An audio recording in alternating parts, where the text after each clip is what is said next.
Part 1. You will hear a woman phoning a company that converts old photographs to digital format. First, you have some time to look at questions 1 to 3.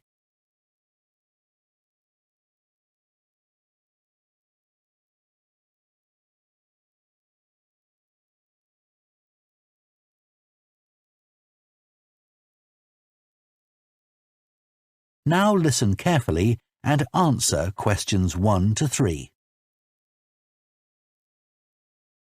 Hello, Picture Rep. Can I help you? Oh, hi. I saw your advertisement about copying pictures to disk, and I'd like a bit more information about what you do. Sure. What would you like to know? Well, I've got a box full of old family photos that's been up in the attic for years. Some of them must be 50 or 60, and I'd like to get them converted to digital format.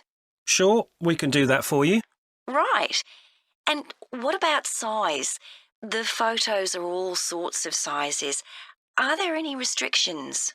Well, the maximum size of photo we can do with our normal service is 30 centimetres, and each picture must be at least 4 centimetres. That's the minimum we can cope with. Well, that should be fine. And some of them are in a frame. Should I take them out before I send them? Yes, please. We can't copy them otherwise. And also the photos must all be separate. They mustn't be stuck into an album. OK, that's not a problem. So can you give me an idea of how much this will cost? I've got about 360 photos, I think. We charge £195 for 300 to 400 photos for the basic service. OK, and does that include the disc? Yes, one disc, but you can get extra ones for £5 each. That's good. So do I need to pay when I send you the photos? No, we won't need anything until we've actually copied the pictures. Then we'll let you know how much it is, and once we've received the payments, we'll send the parcel off to you. Right.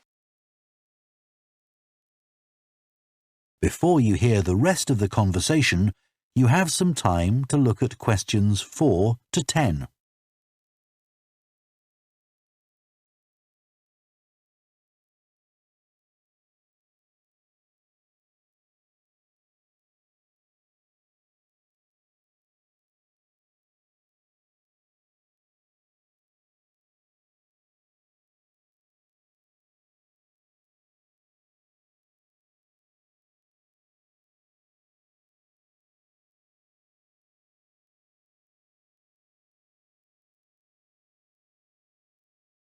Now listen and answer questions 4 to 10.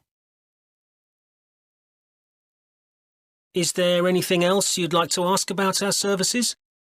Yes, I've roughly sorted out the photos into groups according to what they're about. So can you keep them in those groups when you copy them? Sure, we'll save each group in a different folder on the disk, and if you like, you can suggest a name for each folder.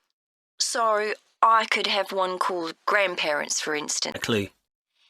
And do you do anything besides scan the photos? Like, can you make any improvements? Yes, in the standard service, each photo is checked, and we can sometimes touch up the colour a bit or improve the contrast. That can make a big difference. OK, and some of the photos are actually quite fragile. They won't get damaged in the process, will they? No, if any look particularly fragile, we'd do them by hand. We do realise how precious these old photos can be. Sure. And another thing is we can make changes to a photo if you want. So if you want to remove an object from a photo or maybe alter the background, we can do that. Really? I might be interested in that. I'll have a look through the photos and see. Oh, and talking of fixing photos, I've got a few that aren't properly in focus. Can you do anything to make that better? No, I'm afraid that's one thing we can't do. OK. Any other information I can give you? How long will it all take? We aim to get the copying done in 10 days. Fine. Right, well, I'll get the photos packed up in a box and post them off to you. Right. If you've got a strong cardboard box, that's best. We've found that plastic ones sometimes break in the post. OK. Right, thanks for your help. Bye. Bye. That is the end of Part 1. You now have half a minute to check your answers to Part 1.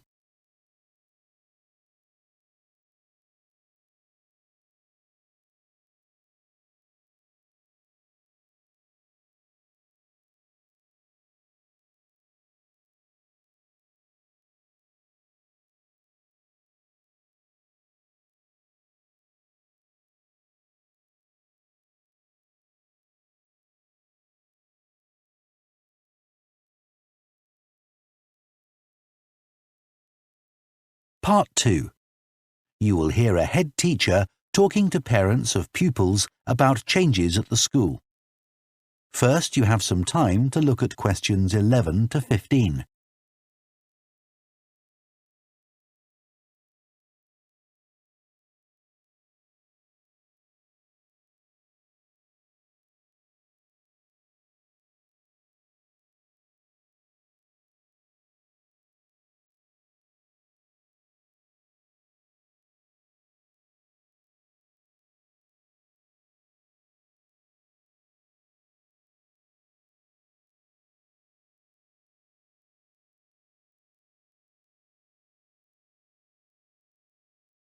Now listen carefully and answer questions 11 to 15. Good morning, and thank you for coming here today. I'd like to bring you up to date in the school that will affect your children.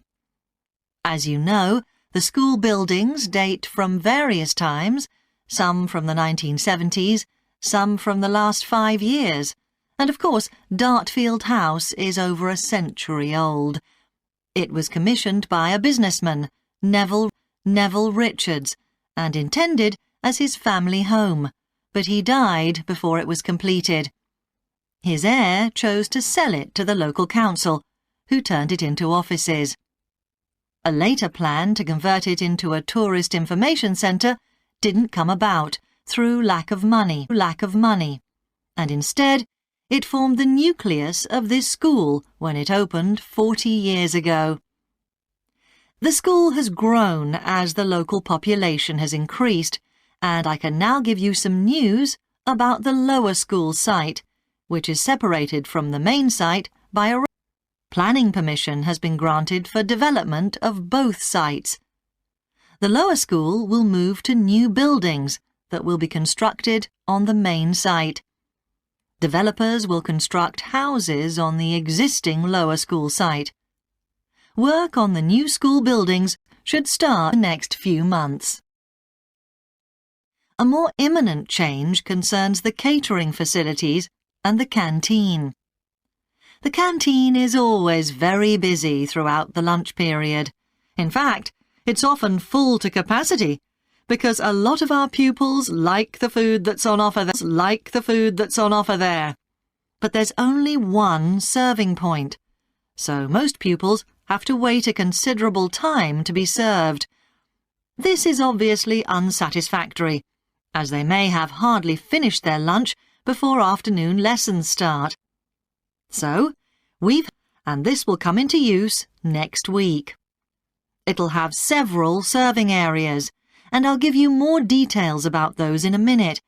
But one thing we ask you to do to help in the smooth running of the food hall is to discuss with your children each morning which type of food they want to eat that day, so they can go straight to the relevant serving point. There won't be any junk food. Everything on offer will be healthy, and there's no change to the current system of paying for lunches by topping up your child's electronic payment card online. You may be wondering what will happen to the old canteen. We'll still have tables and chairs in there, and pupils can eat food from the food hall or lunch they've brought from home. Eventually, we may use part of the canteen for storage, but first, we'll see how many pupils go in there at lunchtime. Before you hear the rest of the talk, you have some time to look at questions 16 to 20.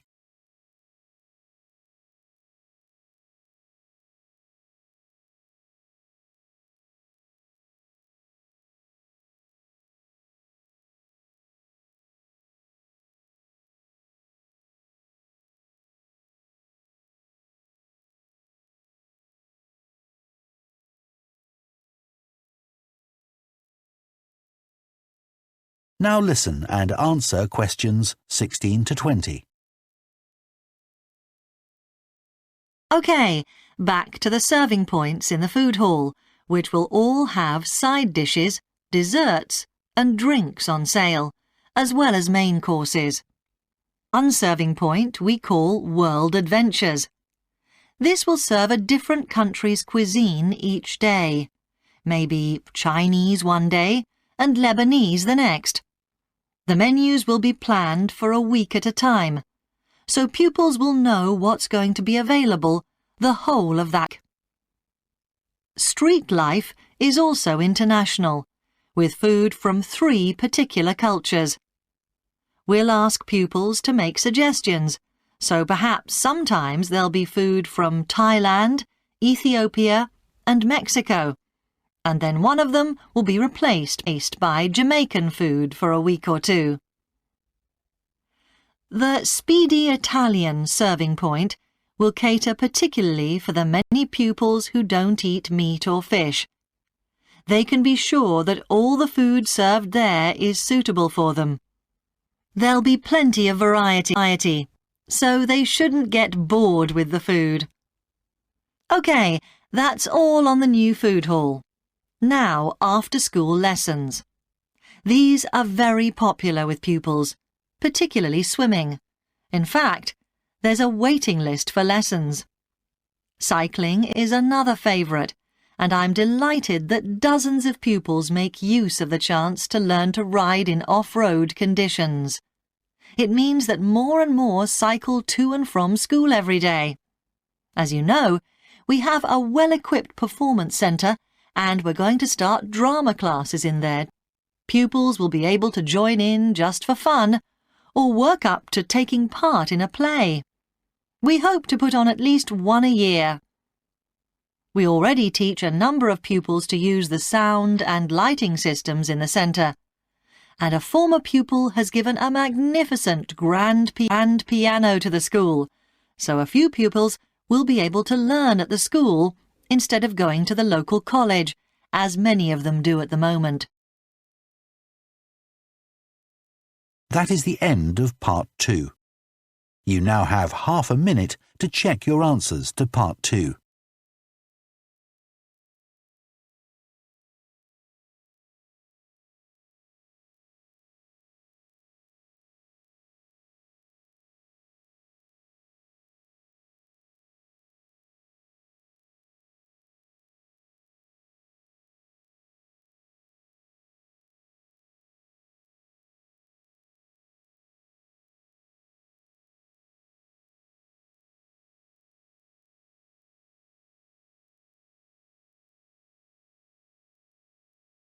Part 3. You will hear 2 psychology students, called Luke and Susie, discussing their assignment on sleep and dreams. First, you have some time to look at questions 21 to 24.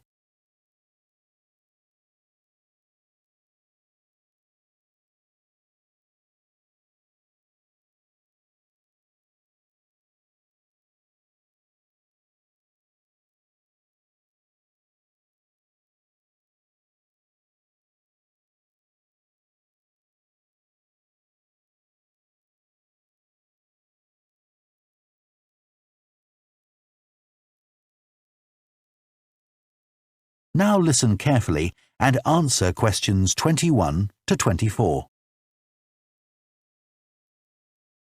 So, Luke, for our next psychology assignment, we have to do something on sleep and dreams. Right. I've just read an article suggesting why we tend to forget most of our dreams soon after we wake up. I mean, most of my dreams aren't that interesting anyway.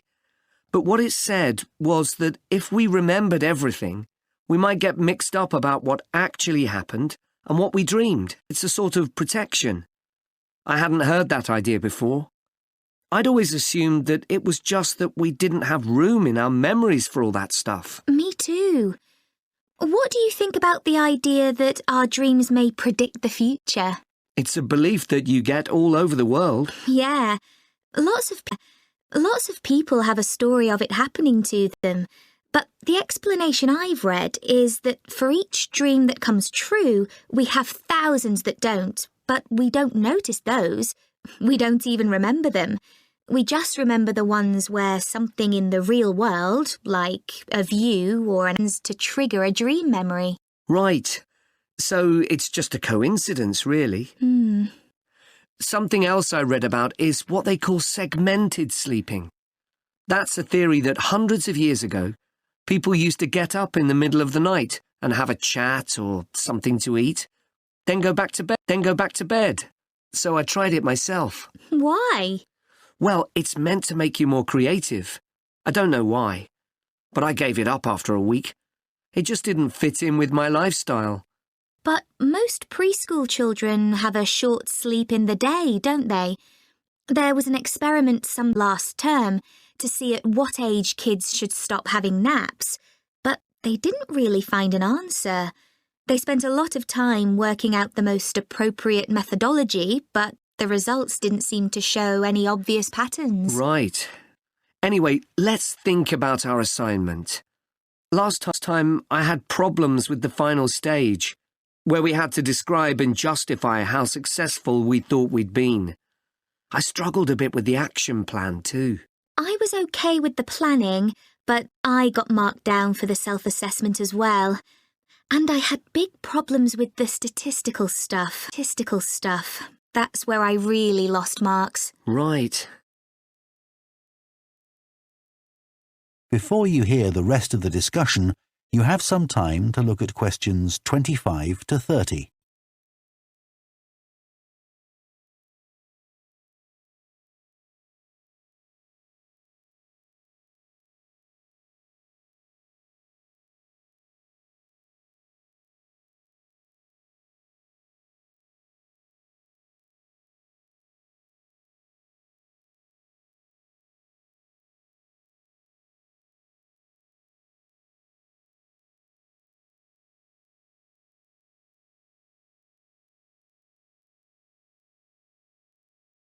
Now listen and answer questions 25 to 30.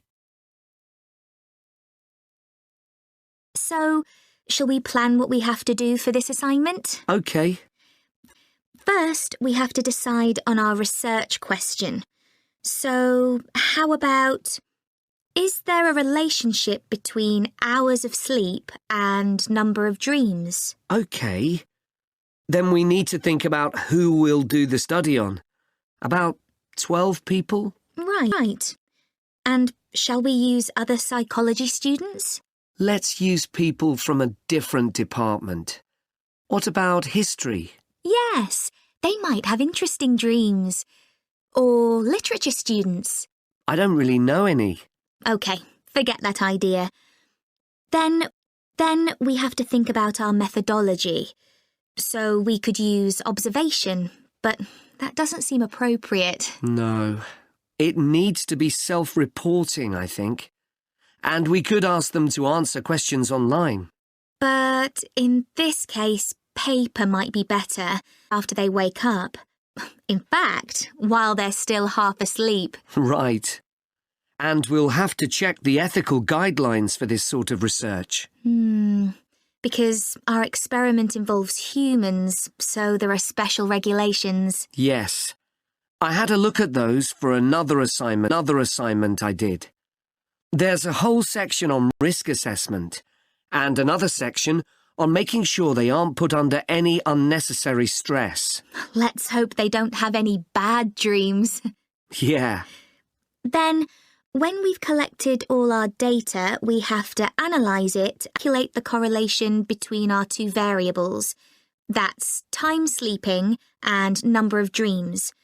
and then present our results visually in a graph. Right, and the final thing is to think about our research and evaluate it. So that seems quite straightforward. Yeah. So now let's get started. That is the end of Part 3. You now have half a minute to check your answers to Part 3.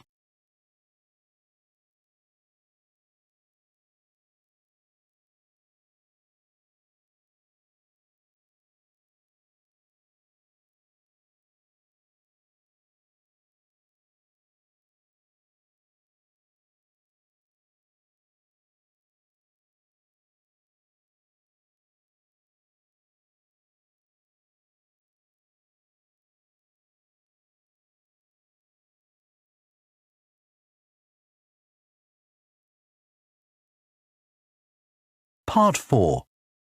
You will hear a sports science student giving a presentation on the health benefits of dance. First, you have some time to look at questions 31 to 40.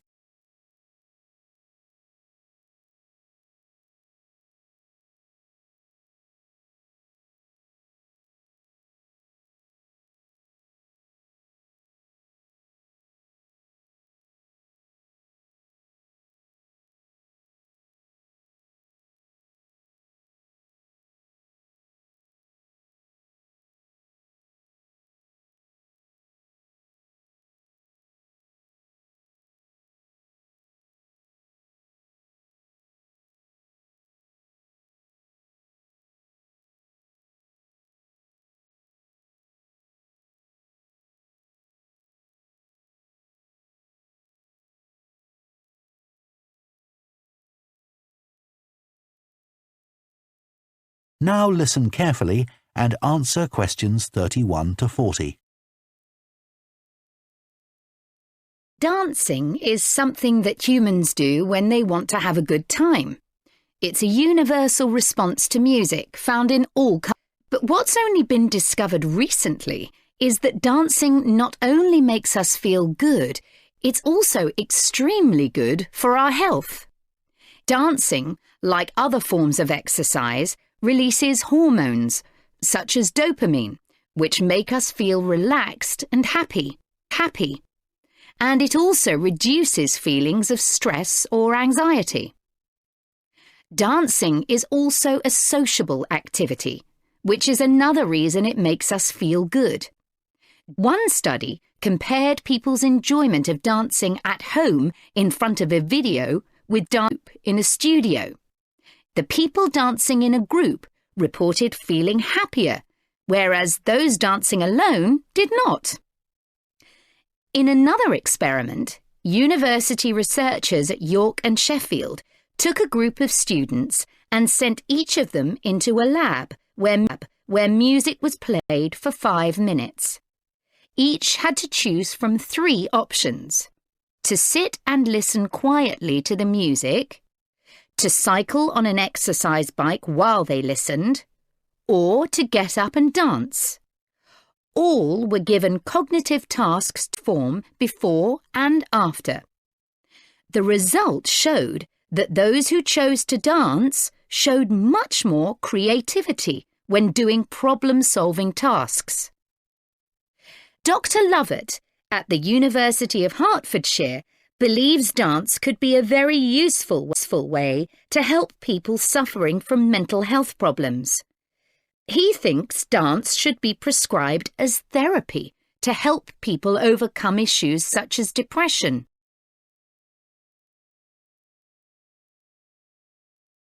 It's well established that dance is a good way of encouraging adolescent girls to take exercise. But what about older people?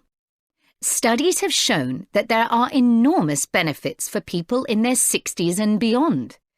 One of the great things about dance is that there are no barriers to participation. Anyone can have a go, even those whose standard of fitness is quite low. Dance can be especially beneficial for older adults who can't run or do more intense workouts, or for those who don't want to. One 2015 found that even a gentle dance workout helps to promote a healthy heart.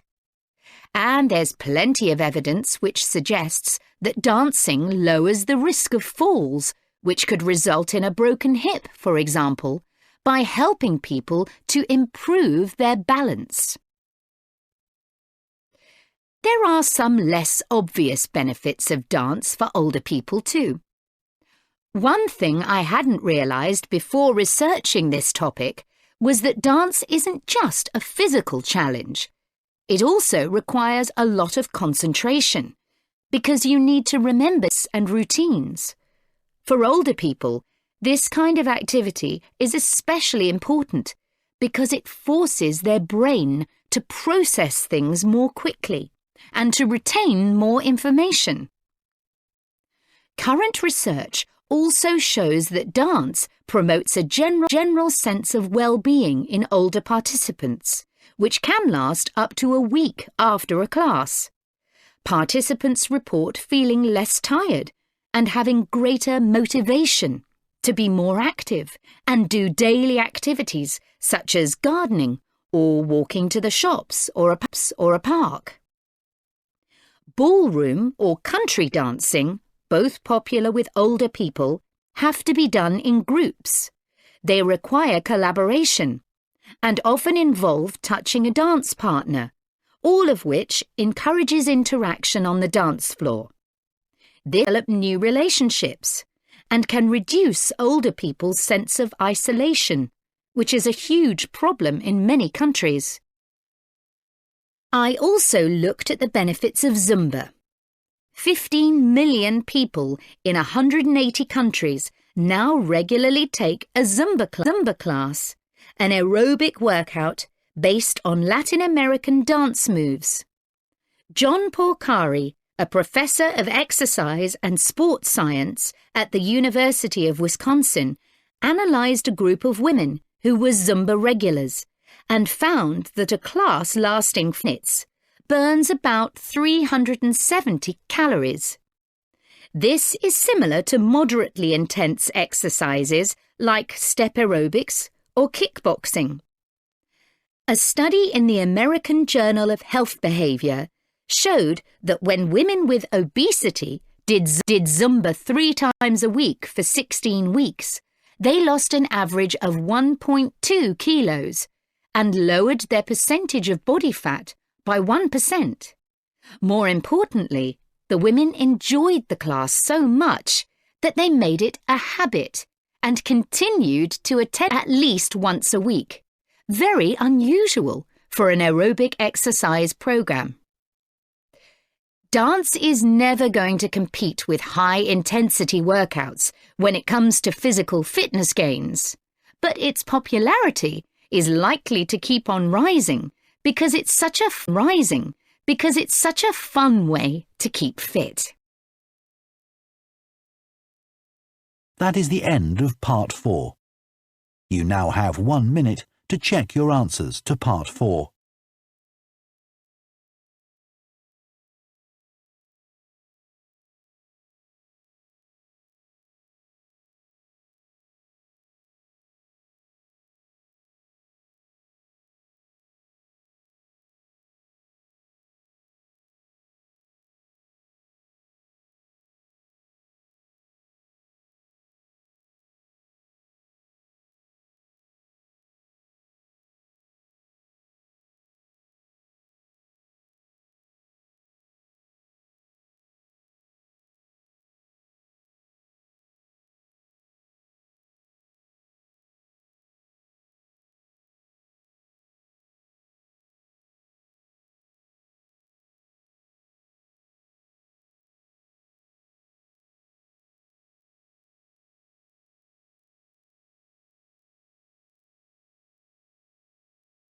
That is the end of the listening test.